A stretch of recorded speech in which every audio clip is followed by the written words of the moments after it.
जनपद अंबेडकर नगर के सावित्री श्रीनाथ महाविद्यालय रसूलपुर बाकरगंज में राष्ट्रीय सेवा आयोजन शिविर का आज दूसरा दिन था, जो स्वच्छता और पर्यावरण के महत्व पर केंद्रित रहा। मुख्य अतिथि के रूप में ब्यूरो चीफ दैनिक काशी वार्ता कमलेश कांत चतुर्वेदी जी शामिल हुए। उन्होंने शिविरार्थियों से कहा कि स्वच्छता केवल एक जिम्मेदारी नहीं बल्कि हर व्यक्ति का नैतिक कर्तव्य है।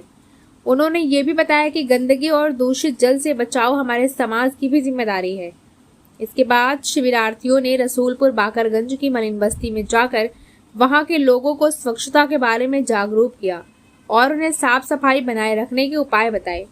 कार्यक्रम के अंत में कार्यक्रम अधिकारी ने शारीरिक स्वच्छता, खान पान की स्वच्छता और स्वास्थ्य से जुड़ी अहम जानकारी दी। ये शिविर न केवल हमारे समाज में जागरूकता फैला रहा है बल्कि हमारे पर्यावरण को बचाने के लिए महत्वपूर्ण कदम भी उठा रहा है।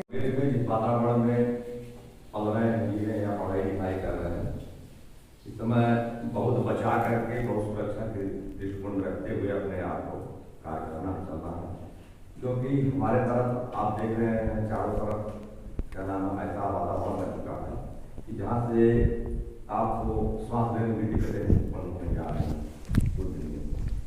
पर्यावरण मतलब हमारे होता है आवरण, पर्यावरण का आवरण तो मिलकर बना। परिमाने होता है चारों तरफ, तो आवरण माने घेरा है सुरक्षा। तो हमारे चारों तरफ आवरण घेरा सुरक्षा ऐसा होना चाहिए जो हमको एक कवच का रूप प्रदान कर सके। अब देख रहे हैं आजकल आपके इंडिविजुअल में हर जगह श्वास की बीमारियां हो रही हैं। क्यों? क्योंकि ऑक्सीजन की मात्रा बहुत कम हो रही है। इतने ज्यादा प्रदूषित तत्व हम पाए जा रहे हैं, लोग ये जा रहे हैं कि हर जगह आपको प्रदूषण की मात्रा क्या नाम है ऑक्सीजन की मात्रा कम होती चली जा रही है। उसके लिए ऑक्सीजन के लिए या तो बड़े बड़े वृक्ष लगाए जाए, पीपल के पेड़ लगाए जाए, तब तो हमारा ऑक्सीजन की पूर्ति हो पाएगा। और आज के परिवेश में लोग लगाने का अपेक्षा कटवा ज्यादा है, हरे पेड़ ज्यादा कट रहे हैं, जो कि जल ही जीवन कहा गया है। उसी प्रकार से वृक्ष जो हमारे जीवन के लिए बहुत अमूल्य निधि है। इसलिए हमारा उत्तरदायित्व बनता है कि अगर हम लोग एक वृक्ष रोज लगाएं अपने जीवन में, तभी बहुत हो जाए, काम नहीं होगा। इसलिए हमको चाहिए कि स्वच्छ खाना, स्वच्छ पीना या शुद्ध वातावरण जहाँ रहे वहाँ सफाई हो। हम अपने को जिस परिवेश में रहे उसको वातावरण को सुरक्षित बनाए रखें। अपने इर्द गिर्द क्या नाम है पेड़ पौधे हरे भरे हमेशा रहें, जो हमको ऑक्सीजन प्रदान करें, हमारे शरीर के लिए अनुकूल हो, प्रतिकूल न प्रदान करें। उसी प्रकार से जल जो है हमारे शरीर के लिए बहुत महत्वपूर्ण चीज है। जल हमेशा स्वच्छ पीना चाहिए।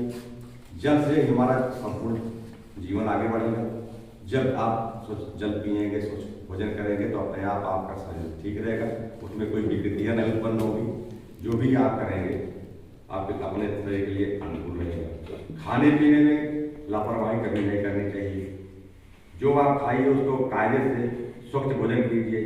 आजकल लोग देख रहे हैं जो जिंक फूड ज़्यादा चल रहे हैं, जैसे तले भुने चीज, ये सब नुकसानदायक होते हैं। इसलिए अपने शरीर को, अपने वातावरण को, अपने स्वच्छता को ध्यान में रखते हुए हमको कार्य करना है। तो हमारा अनुरोध आप लोगों से यही है, अपनी बात बहुत थोड़े में समाप्त करना चाहते हैं कि आप लोग अपने परिवेश में जहाँ रहे, अपने घर परिवार में, वहाँ हमेशा चारों तरफ स्वच्छ वातावरण साफ सुथरा रहे और वृक्ष वगैरह जो रहे वो हमेशा ऑक्सीजन वगैरह देने वाले वृक्ष रहे। इस टाइप का वृक्ष लगाइए। जैसे तुलसी का पौधा अपने घर में खूब लगाइए, इससे आपको 24 घंटा ऑक्सीजन मिलेगा तुलसी के पौधे से। और इससे मच्छर भी दूर भागते हैं। ये आपके फायदेमंद के लिए है। इसको सर्दी जुकाम बुखार या खांसी का इस्तेमाल कर सकते हैं। तो इस तरह से अपने आप को जब आप डेवलप करके चलेंगे और फिर दूसरों के साथ एक दूसरे के साथ सहभागिता करेंगे, बांटेंगे, उसका एक अन्य लाभ होगा। इसी के साथ अपनी वाणी को विराम देते हैं। द्वितीय दिवस है राष्ट्रीय सेवा योजना का। सेवकों के लिए स्वयं सेवक एक अभियान चलाकर क्षेत्र की सफाई, कूड़ा कचरा इकट्ठा किया जाता है और लोगों को स्वच्छता के महत्व के बारे में जागरूक किया जाता है। इस कार्यक्रम के माध्यम से एनएसएस के स्वयंसेवक समाज के स्वच्छता और स्वास्थ्य के महत्व को बढ़ावा देते हैं।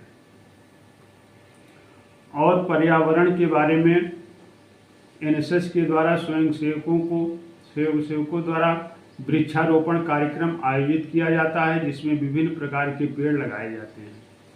इसमें प्रदूषण नियंत्रण भी होता है। इससे स्वयंसेवकों द्वारा प्रदूषण नियंत्रण के लिए भी गतिविधियां आयोजित की जाती हैं, जैसे कि ध्वनि प्रदूषण, वायु प्रदूषण, जल प्रदूषण के बारे में भी जागरूक किया जाता है। पर्यावरण के माध्यम से बच्चों को यही संदेश देते हैं कि वृक्षारोपण और नंबर 2 प्रदूषण नियंत्रण, नंबर 3 कूड़ा कचरा प्रबंधन, नंबर 4 जल संरक्षण। पर्यावरण शिक्षा से एनएसएस के स्वयंसेवकों द्वारा पर्यावरण शिक्षा कार्यक्रम आयोजित किया जाता है। इसमें लोगों को पर्यावरण के महत्व और पर्यावरण संरक्षण के तरीकों के बारे में जानकारी दी जाती है।